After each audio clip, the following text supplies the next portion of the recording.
Depois eu vou botar um negócio na minha cabeça, não fica muito normal.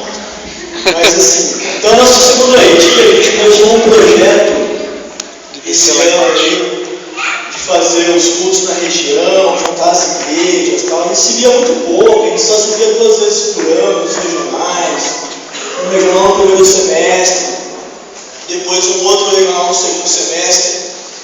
E aí surgiu a ideia de a gente fazer 4 cultos na região, juntando as igrejas, e está dando muito certo.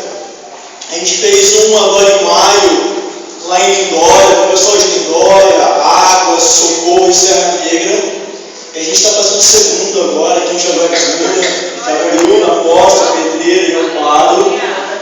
Nós vamos ter mais 2, um em agosto e um em outubro. Agosto para Arthur Nogueira, outubro para Mojimirim, e a gente finaliza com o próximo regional em novembro, lá em Mogi Guaçu. Então está sendo muito gostoso, o dia de Lindóia é muito bom, daqui está sendo maravilhoso.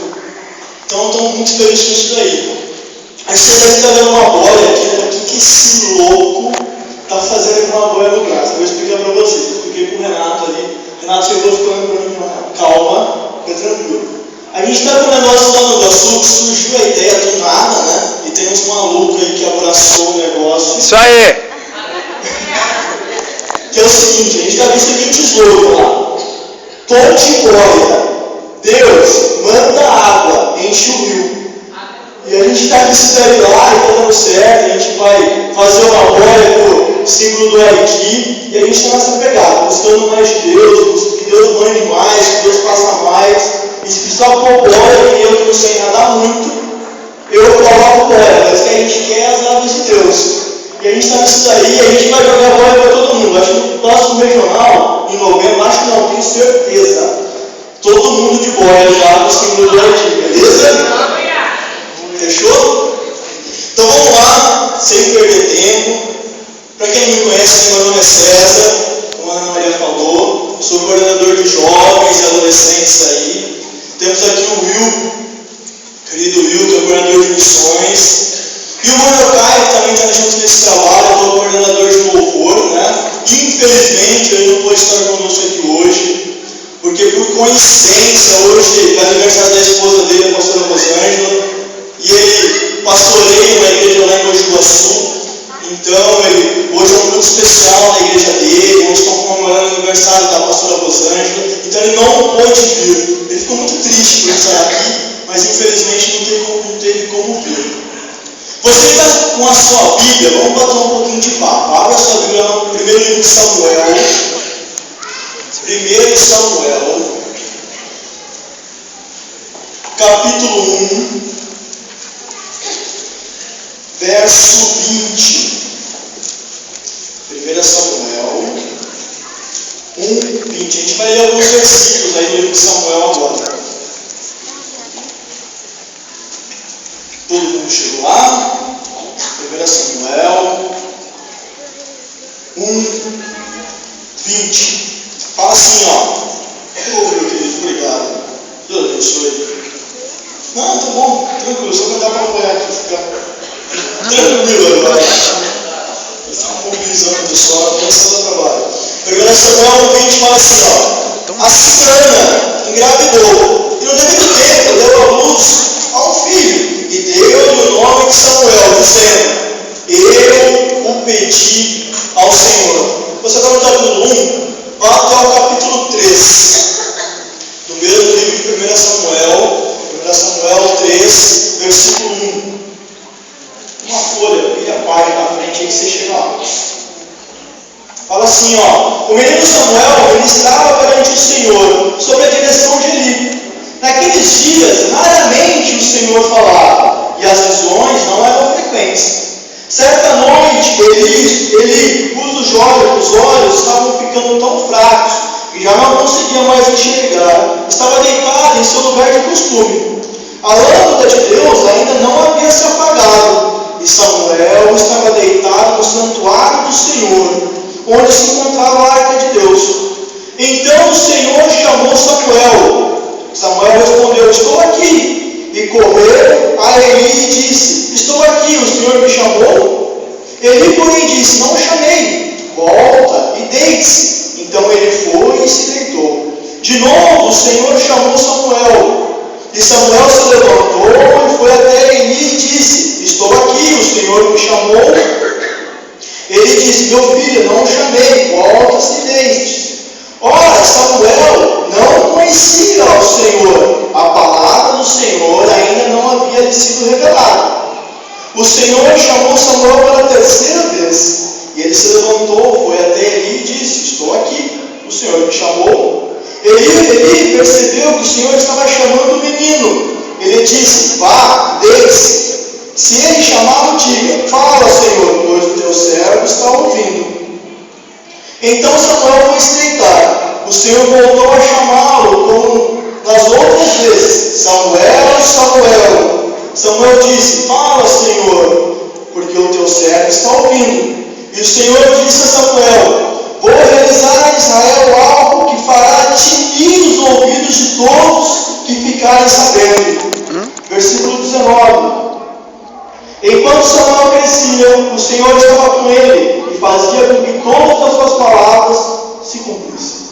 Feche seus olhos um minutinho, por favor. Senhor Deus, na tua presença nós estamos e te pedimos, Senhor, venha para os nossos corações. Senhor, venha trazer a tua palavra revelada em nossas vidas. Nosso coração deve ser um terreno fértil, uma terra boa, para que o Senhor venha plantar a sua semente, meu Pai. Abre os nossos ouvidos, meu Deus. Eu te peço em teu nome, no nome santo de Jesus Cristo. Amém. Amém. Pessoal, como nós lemos no 1 Samuel 20, a Bíblia é muito clara. Samuel, ele nasceu através de um pedido. Ana, para quem não conhece a história, era estéril. E seu esposo, ele tinha uma outra mulher que havia lhe dado filhos. E essa outra mulher zombava de Ana, tirava sarro de Ana, porque Ana não havia dado filhos ao seu marido. E Ana era muito triste devido a isso. E ela orava continuamente a Deus, pedindo essa graça, para que Deus lhe desse a graça de ter um filho. E um momento lá no templo, uma das vezes ela foi orar, o profeta Eli disse que dali 9 meses, no próximo ano, ela teria um filho. Isso aconteceu. E ela, quando dá o nome a Samuel, ela diz assim, no versículo 1:20, dizendo: eu o pedi ao Senhor. Então nós podemos afirmar que Samuel nasceu através de um pedido. Samuel nasceu através de um pedido. E antes da gente continuar falando sobre Samuel, eu vou contar para vocês a história de um menino, um garoto. Um menino que foi planejado pela sua família. A sua família sonhou com ele, sua família planejou o nascimento dele. Só que durante a gestação, a mãe teve algum problema de saúde e teve que tomar alguns remédios, e esse menino nasceu com sérios problemas de saúde. Esse menino nasceu sem nenhum anticorpos. Ou seja, ele era totalmente vulnerável a qualquer doença. Então, tudo que passava perto dele, que era alguma doença, esse menino pegava. Então, quando ele nasceu, os médicos detectaram isso. Os médicos lhe deram 6 meses de vida. 6 meses de vida. Ele não passaria de 6 meses. E o tempo foi passando, esse menino viveu os 6 primeiros meses. E os médicos diziam que não viveria mais 6, porque era impossível uma pessoa sem anticorpos nenhum, sem resistência nenhuma no organismo, conseguir sobreviver. Esse menino chegou a 1 ano, Deus médicos não é possível. 5 anos no máximo, e assim se chega lá. Esse menino viveu 5 anos, e viveu, e foi indo, mas sempre com muitos problemas de saúde. Ele teve muitas doenças, muitas coisas. E se não bastasse isso, ele tinha um pouquinho mais de problemas, né? Esse menino lá com 1 ano de idade, ele foi passar por uma cirurgia muito simples. E ninguém sabia que esse menino era alérgico à anestesia. E fizeram a cirurgia foi um sucesso, só que ocorreu um problema. Esse menino não acordava. E não acordava, e o tempo passava, e o menino não reagia, e já haviam se passado horas e horas que a cirurgia havia terminado, e o menino não acordava. Então os médicos disseram a seguinte mensagem para esse menino: vá embora, hoje já está tarde, prepare as roupas para o enterro, porque se não acordar até meia-noite, ele não acorda mais. E essa mãe foi em pânico, né? E foi embora para sua casa, desesperada. Mas de forma milagrosa, depois das 11 horas da noite, esse menino despertou. Esse menino acordou, contradizendo tudo aquilo que os médicos haviam falado. E assim foi indo. Esse menino sempre tendo muitas doenças. Esse menino ele aprendeu a falar dentro de um hospital. Ele aprendeu a andar dentro de um hospital. Tudo que ele fez dentro de um hospital. Depois o tempo passou, a sua infância sempre muito complicada devido a isso. Depois, com 10 anos de idade, ele sofreu um acidente de bicicleta, muito sério, no qual ele arrebentou com todo o seu punho, tudo. E o diagnóstico médico é assim: dificilmente ele voltará a ter movimentos ou total movimento na sua mão esquerda. Ele passou por uma cirurgia muito séria para recompor tudo isso daí, consertar, e os movimentos voltaram ao normal. Depois, por volta de, isso não é uma tragédia, né? Depois, por volta de uns 10, 12 anos, ele foi fazer alguns exames de rotina nos olhos, e os médicos detectaram que ele tinha glaucoma em nível avançado, de modo irreversível. E era algo muito curioso, tanto que fizeram uma junta médica para avaliar esse menino, porque glaucoma numa criança de 12 anos é algo muito raro, não existe. Ainda mais na situação que esse menino se encontrava, com glaucoma muito avançado. E o diagnóstico médico era assim: nós não temos o que fazer, vamos acompanhar, vamos estudá-lo, mas se preparem, porque esse menino pode ficar cego a qualquer momento. Ele pode estar enxergando, daqui 5 minutos não está dando mais nada. E ele fazia exames diários, porque os médicos queriam acompanhá-lo para ver o que estava acontecendo, porque uma criança de 12 anos tinha um problema tão sério nos olhos.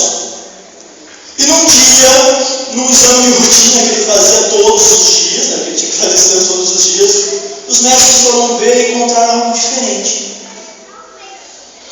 E eles decidiram refazer os exames, refizeram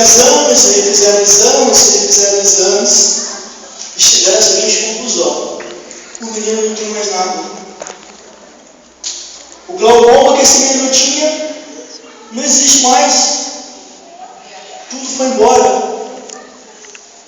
Só que não bastando tudo isso, os seus problemas de saúde, esse menino tinha sérios problemas familiares. Muitos. Vamos contar alguns. Esse menino, na sua infância, bem pequeno, ele tinha por volta de um ano e meio. Seu pai era alcoólatra. E ele teve que ser resgatado pelo muro, porque o seu pai estava tentando matá-lo. Seu pai queria matá-lo.